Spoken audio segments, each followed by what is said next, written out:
이거 분리하는 게 진짜 쉽지 않은데 대단합니다. 근데 만약 내가 진짜 그런 거였으면 고치면 되는 거다. 와, 이거는 너무너무, 저 이거는 정말 진짜 약간 닭살 돋았어요. 장원영님에 대해서 감히 위인이라는 말을 붙여봤어요. 이 어록 찾아보다 보니까 이 럭키비키가 끝이 아니더라고요. 정말 야, 어떻게 이런 얘기를 하시지 싶을 정도로 너무 배울 점이 많아서 감히 위인이라고 좀 붙여봤습니다. 우선은 여기 자료 쓰이는 것들 미리 출처를 말씀드리면 동아일보나 코스모폴리탄, 나무위키 등을 참고를 했고요. 그리고 미리 말씀드리고 싶은 거는, 우리가 왜 그런 말 있잖아요. 책 한 권만 읽은 사람이 제일 무섭다. 그런 면에서는 저는 되게 무서운 사람입니다. 제가 지식의 깊이가 깊지 않아요. 그래서 제가 아는 것들, 이게 틀린 것도 있을 수 있으니까 좀 가볍게 봐주시면 좋겠습니다. 자, 봅시다. 04년생이시더라고요. 04년생. 굉장히 나이가 어리십니다. 그래서 영어 아이들 관심이 없었는데 여러 가지 장르 희망이 있었고, 공부에 대한 열정이 대단했다. 어머니가 원영아 하기 싫으면 안 해도 돼 라고 하면 엄마 더 하고 싶어요 라고 했을 정도. 대단합니다. 저는 안 할게요 했을 텐데 더 하고 싶어요. 그러니까 굉장히 어렸을 때 욕심도 많고 열정이 많으셨던, 대단합니다. 코피가 나는 일이 빈번했다. 대단하다. 비전다. 하루 태어나서 한 번도 나본 적이 없는데 학생회장을 맡은 경험도 있다. 그러니까 어려서 일단 타고난 끼나 열정이 대단하신 것 같아요. 그랬고, 이게 럭키비키가 유명해졌죠. 럭키비키 다들 아시죠? 스콘을 사러 갔는데 바로 앞에 딱 떨어졌어요. 근데 저라면이 아니라 모든 사람이 그렇지 않을까요? 짜증이 나겠죠. 내가 사려고 왔는데 떨어졌어. 근데 이렇게 하려는 찰나에 새로운 스콘이 막 나와서 새로운 걸 받아서 너무 좋았다. 나는 럭키한 비키야, 럭키 비키야 라고 해서 굉장히 유명해졌죠. 여기서 이제 시작이 됐는데, 제가 이 정영님이 한 인터뷰 영상들을 많이 찾아봤어요. 그래서 좀 인상 깊었던 부분들을 좀 가져왔는데, 이제 연예인이다 보니까 악플을 다는 경우가 많이 있잖아요. 그래서 그 사람들에 대해서 사람들 사람으로 본 적이 없는 사람들이고, 나에 대해서 일부만 아는 사람들이 몇 초의 영상을 보고 판단하는 거다. 나는 상처가 되지 않는다. 왜냐면 그런 사람도 있지만 여기에는 날 좋아하는 사람들이 더 많다. 그럼 된 거지? 라고 생각합니다. 야, 이거 진짜 엄청난 거죠. 이게 생각의 균형을 이루는 거죠. 우리가 왜 그런 얘기 있잖아요. 왜 10명 있는 마을이 있으면 그 중에서 한 3명은 나를 좋아하고 어중간한 사람이 절반 있고, 그 다음에 내가 뭘 해도 싫어하는 사람 3명이 있다. 이런 얘기 있잖아요. 정말 내가 뭘 해도 싫어하는 사람 3명을 바라보고 있을 거냐, 아니면 나를 좋아해주는 사람들을 바라볼 거냐의 차이인데, 이게 이론은 쉽지만 이게 실제로 하는 게 되게 힘들어요. 근데 이거를 지금 하고 계시죠, 장원영님은. 너무 신기했고, 그리고 잘못된 부분은 고쳐나가서 받아들여서 고쳐나가고 시련을 극복하고 다음 단계로 가면 된다. 그리고 보상 없는 고통은 없다라는 걸 마음에 새기면서 생활을 하고 있다. 보상 없는 고통, 노 페인 노 게인이라고 하잖아요. 근데 얘랑 조금 다른 것 같아요. 예스 페인 예스 게인 느낌. 고통도 받아들이고 고통이 있지만 나중에 게인이 있을 거야 라고 하는 이런 느낌이 있습니다. 그리고 타격감 있는 말을 들어도 내가 진짜가 아니면 타격이 없는 것 같아요. 그러니까 내가 생각했을 때 나는 이런 문제 없는데 라고 생각하면 타격이 없다는 거죠. 와, 이거 분리하는 게 진짜 쉽지 않은데 대단합니다. 나랑 상관없는 말이 된다. 근데 만약 내가 진짜 그런 거였으면 고치면 되는 거다. 와, 이거는 너무너무, 저 이거는 정말 진짜 약간 닭살 돋았어요, 솔직히. 왜냐면 제가 좋아하는 책에서 제가 좋아하는 구절에 이런 내용이 있거든요. 남이 욕을 나한테 한다. 그러면 남이 욕을 하거나 말거나, 욕을 하면 왜 욕을 하나 생각하는 거죠. 그래서 내가 잘못한 게 없나 일단 반성을 한번 해보고, 근데 내가 잘못한 게 있을 수도 있죠. 그래서 반성을 했을 때 있으면 인정을 하고 고친다. 근데 없으면 상대방한테 왜 그러나 한번 물어보라는 거예요. 근데 물어봐도 안 되면 이 사람이 좀 문제가 있구나, 이렇게 넘기라는 겁니다. 그러니까 일단 문제가 생기면 이게 내 문제인지 상대방의 문제인지 구별을 해보자는 건데, 제가 이거를 마음에 와닿은 지가 몇 년 안 됐거든요. 근데 요거를 지금 우리 04년생이신 장원영님은 그대로 하고 계세요. 와, 이거 너무너무 좀 놀랐었고, 그리고 우리가 스토학파에도 이런 내용들 있잖아요. 우리를 괴롭히는 건 사건 그 자체가 아니라 그에 대한 우리의 판단이다. 우리가 에피테투스 이런 말을 했고, 그리고 여기서도 우리 모든 사람들이 어떻게 너를 평가하느냐에 너의 행복에 달려있다는 듯이 다른 사람의 정신 속에서 너의 행복을 찾고 있구나. 아까 장원영님 그랬잖아요, 그죠? 다른 사람이 뭐라 말을 하든지 내가 생각했을 때 아니면 그건 아닌 거다. 그러니까 다른 사람의 평가에 휘둘리지 않고 내 정신 속에 있다는 거죠. 그러니까 이런 것들도 이거는 이미 공부를 하신 게 있지 않을까 싶어요.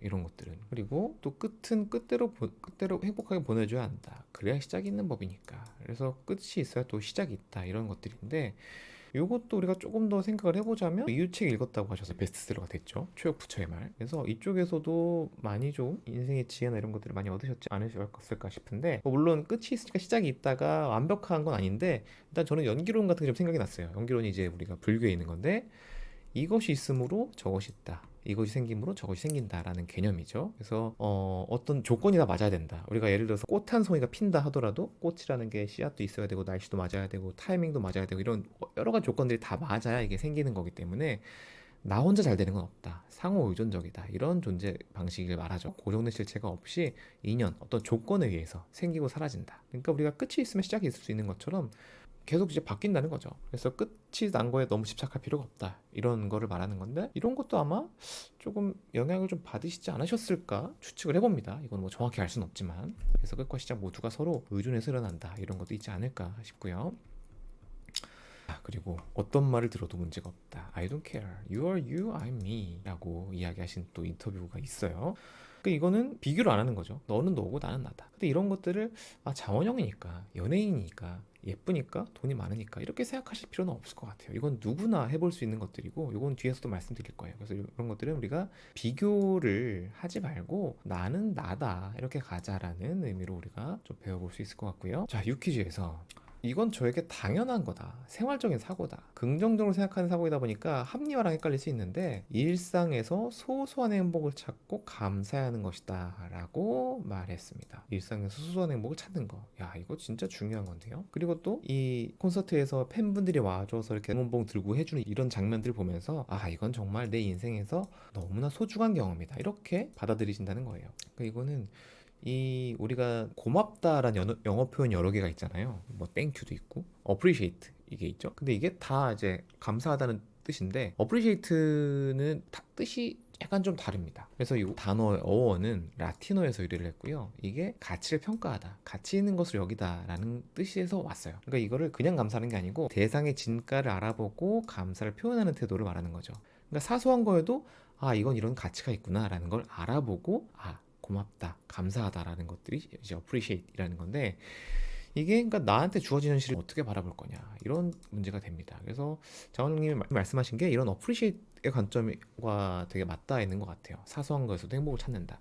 저는 개인적으로 요거를 느꼈던 경험을 보자면 제가 예전에 건강이 지금은 아주 건강합니다만 예전에도 좀 수술을 받았었는데 수술하고 나서 출혈이 있는 경우가 있어요. 이게 확률이 되게 낮았는데 제가 이게 생겨가지고 버티다가 응급실을 갔어요. 그래서 응급실에서 이제 검사하고 뭐 소변 검사하고 이러고 있는데 소변 검사하고 나오는데 어지러워서 쓰러졌고 그러니까 갑자기 응급실에서 왜 의료진이 다 달려들면 안 좋은 거거든요. 근데 내가 쓰러지니까 의료진이 다 달려들어가지고 나를 막 부축하고 침대에 눕히고 막 다리 올리고 이렇게 하거든요. 혈압 떨어지면 다리 올리고 이렇게 하고 막 하는데 내가 이걸 당하고 있네 싶은 그런 경험을 했어요. 그래서 그때 검사를 했는데 이거 출혈이 좀 있다. 계속되면 이거는 재수술도 해봐야 된다. 근데 일단 하룻밤 정도 보자 해서 입원을 했어요. 입원을 해가지고 이제 계속 금식이었죠. 계속 금식이고 그냥 수액만 맞고 그렇게 버티고 있었는데 근데 이제 아침 돼서 이제 보자고 했는데 아침에 다행히 출혈이 멈췄어요.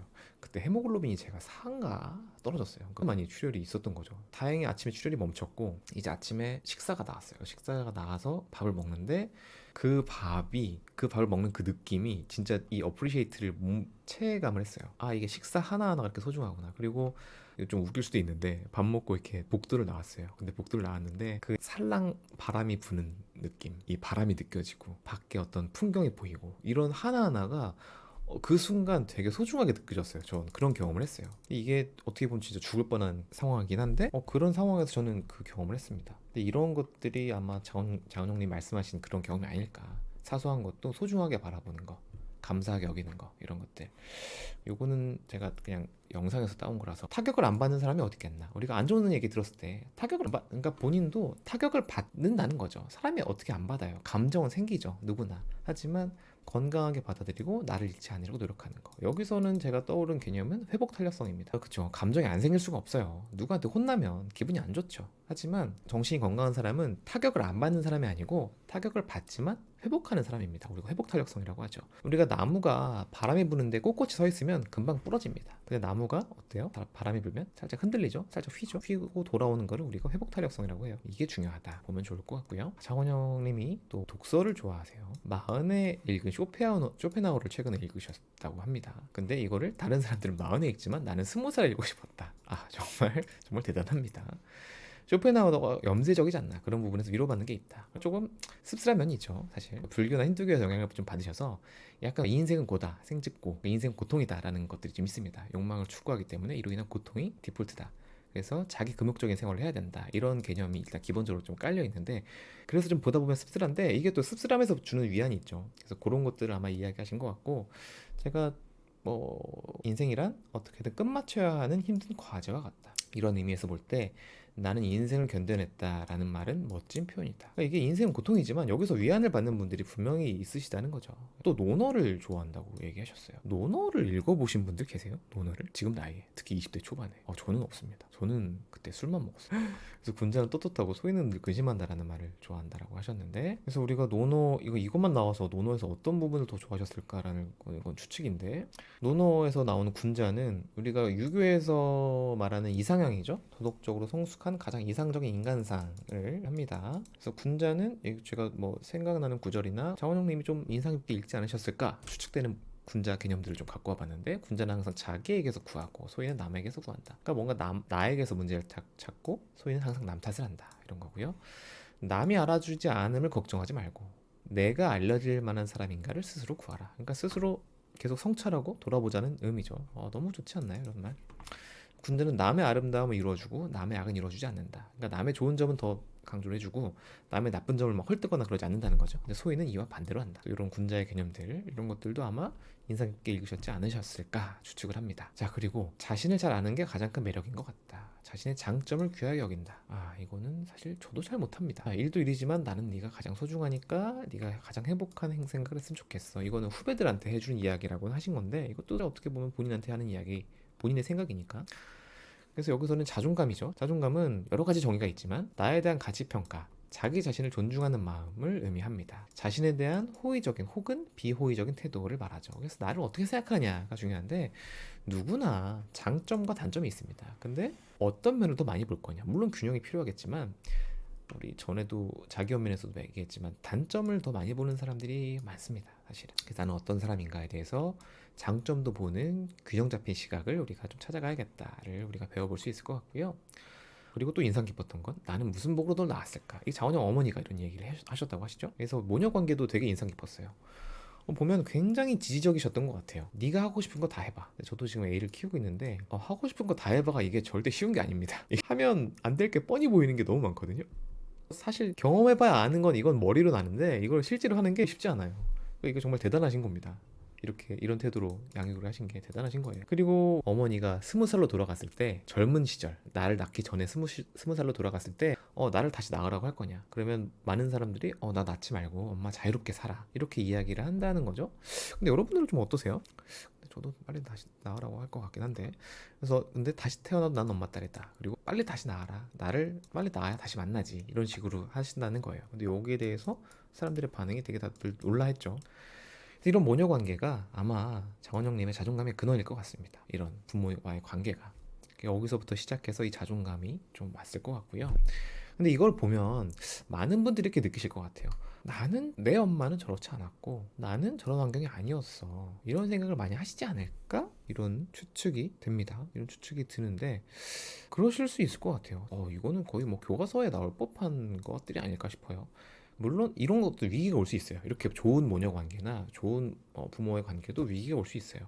물론 장원영님은 나중에 위기가 생기더라도 잘 극복하실 것 같은데, 이게 제가 생각이 드는 거는, 저도 사실은 어머니와의 관계가 좋은 편이에요. 좋은 편이고 굉장히 지지를 많이 해주셨고 제가 힘들 때 정말 잘 서포트 해주셨고 되게 감사하게 생각을 하는데, 이게 애정 합시다. 부모와의 애정이라고 합시다. 이 애정이 부족한 것도 병인데 너무 과한 것도 병이 돼요. 전 이거를 몰랐어요. 근데 이거를 제가 깨달은 게 언제쯤이었냐면, 제가 대학원 할 때, 그동안은 부모님도 많이 다 잘한다 해주시고 인정해주시고 이런 것들이 많았고, 제가 운 좋게도 뭐 학생 때도 그렇고 친구들도 잘 만나고 선생님들도 잘 만나고 대학교 때도 다 잘 만나고, 트레이닝 받을 때도 전공의 할 때도 교수님 잘 만나고 이랬었는데, 대학원을 할 때 굉장히 뛰어난 교수님이셨는데 약간 제가 그동안 만나왔던 분들하고 살짝 결이 달랐어요. 정말 잘한 게 아니면 인정을 안 해주시는 그런 분이셨습니다. 근데 그게 되게 힘들었어요. 근데 제가 이거를 한동안은 그 교수님 때문에 내가 힘들어 라고 생각을 했었거든요. 근데 제가 몇 년 전에 이거를 느꼈어요.